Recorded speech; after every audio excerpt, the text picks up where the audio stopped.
tehet arról, hogy ilyen a magyar sorsa? Krisztus keresztje tövében érett apostollá az apostolok lelke, és bitófák tövében kell forradalmárrá érni a magyar lelkeknek.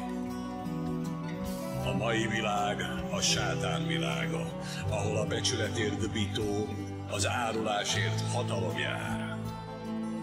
Csak egy igazi forradalom, a világ új forradalmi embersége söpörheti el ezt az átkozott, meghasonlott világot.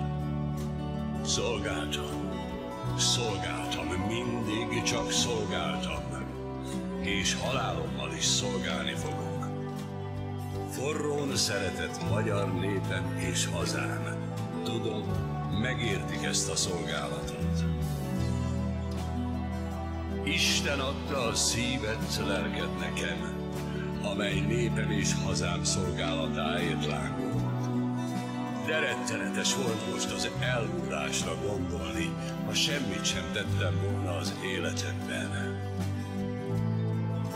Alázatosan borulok Istenem elé, hogy hőssé, igaz emberré, jó katonává tett. Legyőztük a halált, mert bármikor készek voltunk elviselni azt. Minket az ellenség dühös bosszúja juttatott ide.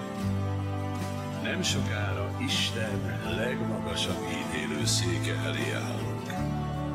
Életem parányisul csupán, de tudom, hogy mindig csak őt szolgáltam. Milyen különös, hogy hajnal bíró is keresztény, és én is az vagyok. Csak az ördög keverhetné így össze a kártyákat. A világ feleszmél majd, ha látja a hóhér munkáját.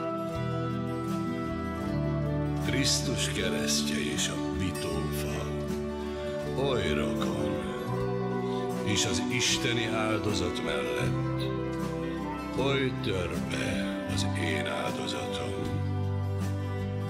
Tegnap hősökkel lettek, ma mártírok, így parancsolja ezt hazám szolgálata. Istenem, az újkor ifjúsága egész ember lesz-e? Árpádok dicső szentjei, virrasszatok a magyar ifjúság felett, hogy Krisztusé legyen a szívük, és a hazáé az élet.